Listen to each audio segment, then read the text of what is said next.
Hi, welcome back. Today I'm sharing a video about my writing exercise. As you can see at the beginning of the video, I really struggled to write down the first two characters, which mean USA or 美国. I just couldn't make it. In the end, I had to settle down with a pretty ugly one.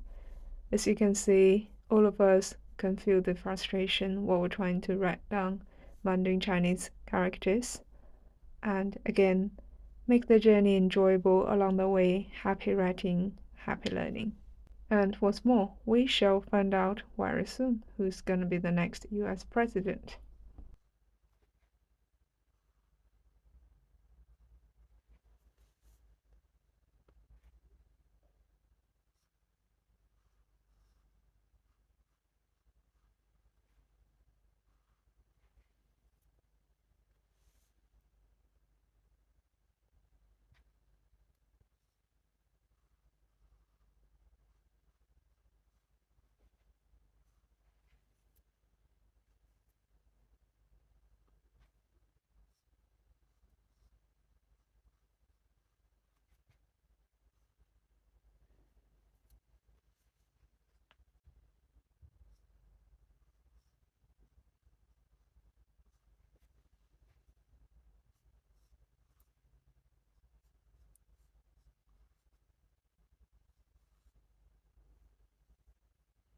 美国大选，美国大选。